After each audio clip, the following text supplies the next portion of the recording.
does internet function? Greetings, family and friends. Again, we're in Tony's Barbershop, and right beside me are my brethren, brother Keith, who I know for many, many years, more than for about 30 years. I know the brother, and he's become one of my closest friends. You know, a very tight friend. You know, a man who I respect and admire his foresight, his vision, and his knowledge. Because you know, we was talking earlier on the matter of wealth, information, and knowledge. And you know, brother Keith is a friend, a brother, a teacher, and he's a soldier. Brother Keith, how you keeping, brother? That's the first thing, you know. Okay, it's a pleasure to interview me. Fantastic stuff, you know. Well, the first thing I'm gonna ask you, Keith. Now, I know you're into education and so forth, right? But before we talk about education, just a little background about yourself and how you got involved in education. Okay, in fact, I come from an IT background. The majority of this time I spent my time involved in computers, networks, administrating networks, and troubleshooting problems that users will have when using a computer. I started to do some voluntary work. I was actually working for a company. There's actually, if I remember correctly, my memory's not too good sometimes, they were a mental health company, and I went there actually doing IT support. Interestingly enough, they said to me that they're looking for an IT teacher. At the time, to be honest with you, I've never done any form of teaching. I probably may have done a little bit of teaching in some shape or form, because as you know, Douglas, I can do quite a bit of talking, if you want to call that teaching. So I decided to, you know, I said yes, you know, I went along with it and I started teaching IT. Very much enjoyed it. Then I moved on to another organisation, and I started doing voluntary work for them. Again, I was doing support. Before I knew it, I ended up teaching IT, teaching Microsoft applications and so forth. I then started working for another organisation. It was an organisation for blind people. In fact, I would go around to different households helping blind people. For instance, if they had problems with the computer, my job was actually to come there, troubleshoot the computer and resolve the problem. I couldn't probably go on and on about different companies I've done work for, so I'm going to cut it there. But most interesting, I started working for an organisation, the current organisation I'm working with now, and I started to teach IT. And interestingly enough, I started to teach what is known as personal social development, working with 16 to 19-year-olds, which was extremely challenging, which I should say is extremely challenging, but it's very rewarding at the same time. I also teach year 10 and 11, so the majority of the times I'm teaching personal social development, and I still do IT, but I would say I teach personal social development more. Okay then, use the word challenging. Just give us pointers when you want challenges. You know? Well, when I say challenges, now as we know for young people it's very difficult, and many of our young people, as we know, are not doing what they're supposed to be doing. They're living in a society that is very difficult for them, and they're having lots of problems. And I never say, for instance, that this is a problem or I dislike doing what I'm doing. I always say it's a challenge, and I believe that when you see something as a challenge, you're going to do something about it. Well, in all honesty, I will do something about it because I like a challenge. And if there is a challenge, as far as I'm concerned, bring it on.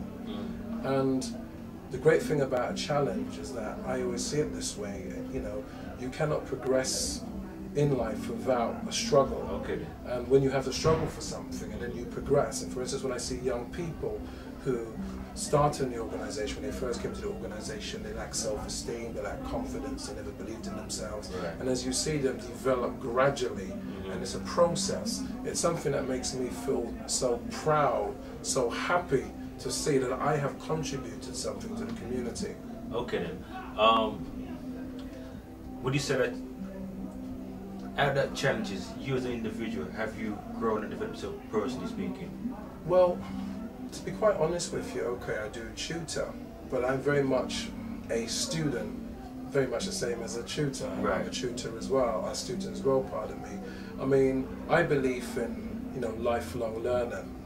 And no matter what we do, in order to develop, we have to be open-minded, we must listen to other people, we must read, we must research, and this is part of education. Education is not just about going to college or going to university and getting a degree and it stops there. You have to continue to educate yourself. There are many people who may not have gone to university or to college, but it doesn't mean they're not educated, it doesn't mean they cannot contribute to anything, because that's not true. Okay, I want to spin it around the other thing about Fruit Tree, yeah? Just let us know what is Fruit Tree. Okay, Fruit Tree is an organisation that produces fruits. Okay, basically what Fruit Tree do, we run a number of services. Our number one service is the home plan. Now, as I've mentioned before, there are lots of problems in the community with young people. We have gang violence, we have many shootings and knife crime that's taking place. So what Fruit Tree decided to do, we decided to put together a service which could serve young people and families. We see the home as a preparation centre. So we thought to ourselves, we cannot rely on the school to do everything. So we thought to ourselves, well, if we put something together, we can actually go into the home, which, you know, the home which we see as a preparation centre, we can take it from there. So we will go into the home, we will ask, you know, lots of questions to the parents, a carer of that child. And the questions, I must admit, is, you know, it's a lot of questions. You know, it's a lot of questions that we will ask. We will then take that information away, put it under a microscope, so to speak. Then we will return back to the family with some suggestions, and then we will take it from there, whether or not they want to take up the home plan. Okay then. So the home plan itself, what is actually the home plan? The home plan, basically, it's a program, an individualized program, where we go into the home and we help parents and children to become more focused and aware of many of the challenges that they're up against, and most important, being able to deal with these challenges. And like I said before, the home is a preparation center, so you must start within the home. And what we do, for instance, it may be a child who is really playing up in school. Parents are going to the school, or the parent or the carer is going to the school. No matter what they do, nothing seems to be changing. And often there's always an underlying problem to why this is happening. And what our job is to diagnose what that problem is. Now, when we find out what that problem is, we then have to do something about it. So what we will then do is set targets and objectives. We set these targets and objectives, but we then the home to see whether these targets or objectives have been met.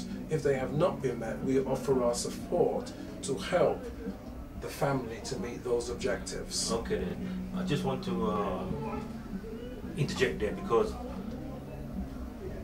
you know, hearing about the home plan, to me is really great, because the reason why I say it's great, because you literally, everything starts from the home.